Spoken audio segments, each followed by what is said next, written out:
As a child, I was raised by Native Hawaiian elders, 3 old women who took care of me while my parents worked. The year is 1963. We're at the ocean. It's twilight. We're watching the rising of the stars and the shifting of the tides. It's a stretch of beach we know so well. The smooth stones on the sand are familiar to us. If you saw these women on the street in their faded clothes, you might dismiss them as poor and simple. That would be a mistake. These women are descendants of Polynesian navigators, trained in the old ways by their elders, and now they're passing it on to me. They teach me the names of the winds and the rains, of astronomy according to a genealogy of stars. There's a new moon on the horizon. Hawaiians say it's a good night for fishing. They begin to chant. E ho mai ka hiki mai luna mai e o na me huna no ieu. O na mele, e homai, e homai, e homai, e. When they finish, they sit in a circle and ask me to come to join them. They want to teach me about my destiny. I thought every 7-year-old went through this. Baby girl, someday the world will be in trouble. People will forget their wisdom. It will take elders' voices from the far corners of the world to call the world into balance. You will go far away. It will sometimes be a lonely road. We will not be there. But you will look into the eyes of seeming strangers, and you will recognize your ohana, your family. And it will take all of you. It will take all of you. These words I hold on to all my life because the idea of doing it alone terrifies me. The year is 2007. I'm on a remote island in Micronesia. Satawal is 1/2 mile long by 1 mile wide. It's the home of my mentor. His name is Pius Mau Piailuk. Mau is a Palu, a navigator priest. He's also considered the greatest wayfinder in the world. There are fewer than a handful of Palu left on this island.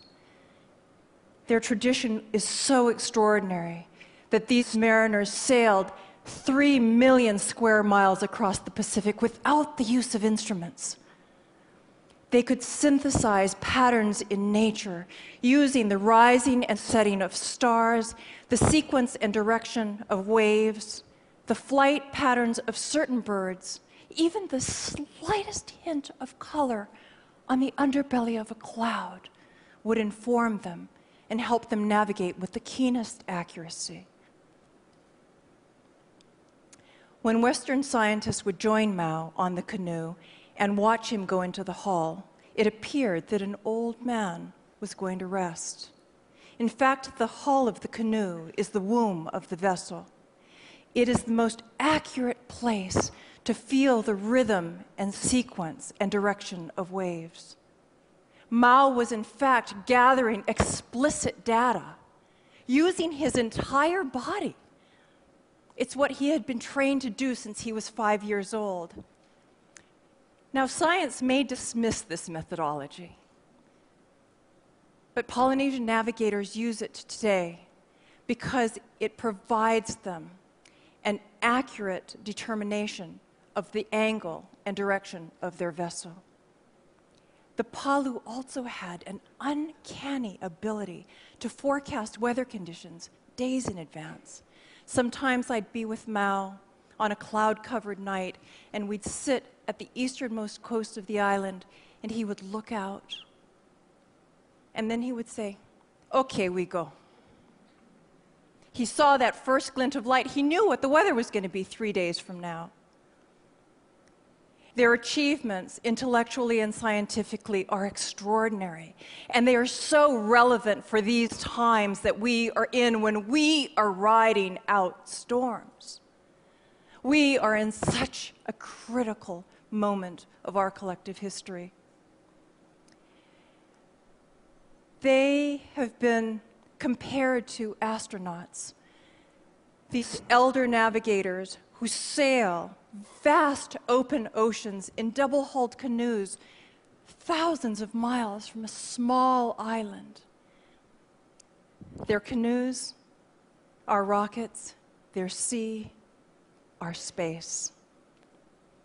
The wisdom of these elders is not a mere collection of stories about old people in some remote spot. This is part of our collective narrative. It's humanity's DNA. We cannot afford to lose it. The year is 2010. Just as the women in Hawaii that raised me predicted, the world is in trouble. We live in a society bloated with data, yet starved for wisdom. We're connected 24/7. Yet anxiety, fear, depression, and loneliness is at an all-time high. We must course correct. An African shaman said, "Your society worships the jester, while the king stands in plain clothes." The link between the past and the future is fragile. This I know intimately because even as I travel throughout the world to listen to these stories and record them, I struggle.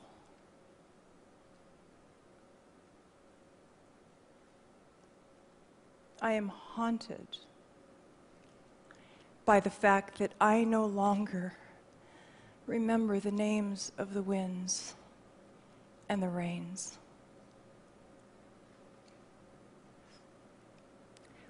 Mao passed away 5 months ago, but his legacy and lessons live on. And I am reminded that throughout the world there are cultures with vast sums of knowledge in them, as potent as the Micronesian navigators, that are going dismissed. This is a testament to brilliant, brilliant technology and science and wisdom that is vanishing rapidly because when an elder dies, a library is burned, and throughout the world, libraries are ablaze. I am grateful for the fact that I had a mentor like Mao who taught me how to navigate. And I realized through a lesson that he shared that we continue to find our way. And this is what he said: "The island is the canoe the island." And what he meant was,